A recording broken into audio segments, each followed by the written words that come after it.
Papers निकाले एक लिफाफे से। अफशा का हाथ पकड़कर कहने लगा, जानती हो ये पेपर्स किस चीज के हैं? अफशा का दिल धड़कने लगा। क्या है ये सारम? ये हम दोनों की खुशी है अफशा। बताओ सारम, ये क्या है? वो प्यार भरे लहजे में बोला, ये हमारे नए घर के पेपर्स हैं। मैंने नया घर लिया है और तुम्हारे नाम किया है। अफशा को यकीन नहीं हो रहा था। अफशा ने देखा, नया घर, वो भी मेरे नाम। अफशा कुर्सी पे बैठ गई, आंखों में आंसू आ गए। सारम, इतनी मोहब्बत। सारम की आंख से पहली बार आंसू छलका था। सारम ने कांपती हुई आवाज में कहा, अफशा एक चीज मांगू? अफशा ने हाँ में सर हिला दिया। अफशा, हमेशा खुश रहना। जानती हो तुम परी सी हो, मासूम सी, बहुत प्यारी हो तुम। मैं बहुत खुश नसीब हूं, तुम जैसी हमसफर मिली मुझे। अफशा, हमारी शादी को 2 साल गुजर गए, लेकिन हमने कभी एक दूसरे को सीने से नहीं लगाया। मुझे आज सीने से लगा लो ना। अफशा ने ना चाहते हुए आज सारिम को सीने से लगा लिया। सारिम जोर से सीने से लगा, रोते हुए कहने लगा, ये बाहें क्या पता फिर नसीब हो ना हो। इतना कहकर सारिम कमरे में चला गया। अफशा को समझ नहीं आ रहा था कि क्या करे। वो सारिम को क्या समझती रही। सारिम कितना अच्छा इंसान है, कितना बुरा सलूक किया मैंने सारिम के साथ। अफशा का दिल चाह रहा था कि सारिम की बाहों में समा जाए। सारिम की बेपनाह मोहब्बत। 2 साल में सारिम को इग्नोर करती रही। सारिम फिर भी मुझे चाहता रहा। रात भर अफशा ख्वाब देखती रही, कल सारिम के लिए नाश्ता खुद बनाऊंगी। सारिम को अब दुनिया की हर खुशी दूंगी।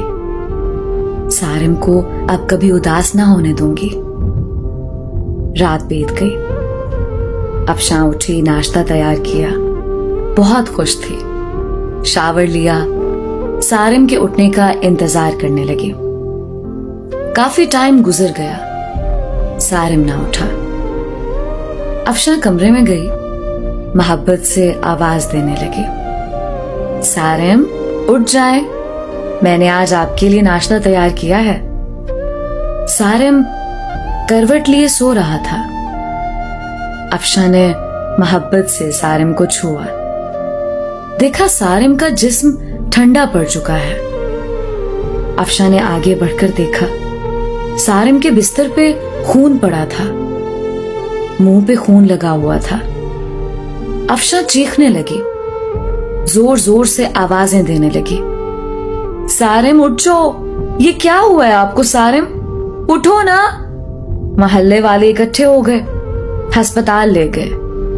डॉक्टर ने चेक किया और बोला, मैंने कहा था इसे अपना ख्याल रखो, अपना इलाज करवाओ, किसी को साथ लेकर आओ। लेकिन शायद ये जीना नहीं चाहता था।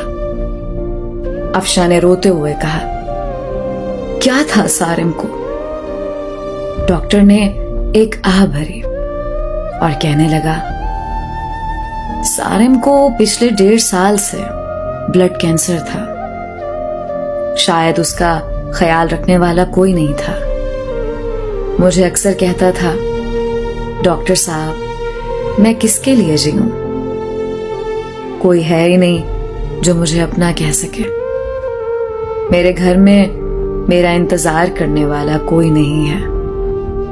कोई नहीं है जो मुझसे मोहब्बत से पूछे दिन कैसा गुजरा। कोई नहीं है जो मुझे कहे आप थक गए हैं, चलो सर दबा दो। रात को कमरे में अकेला दर्द से तड़पता हूं, लेकिन कोई नहीं है जो मेरा दर्द समझे।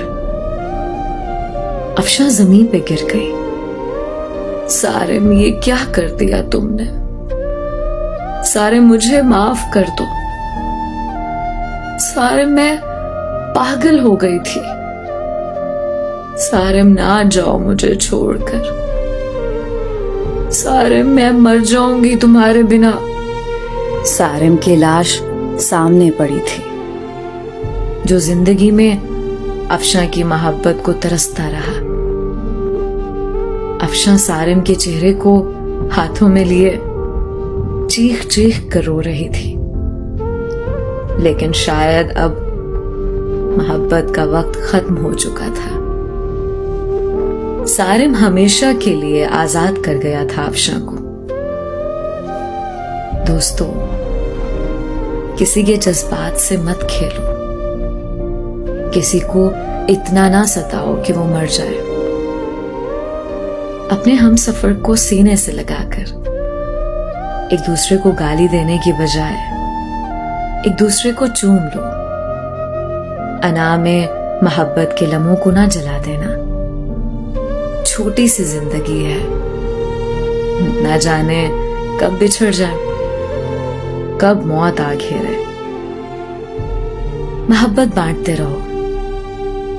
किसी के मरने के बाद पछतावे से अच्छा है किसी को जिंदगी में ही सीने से लगा लो।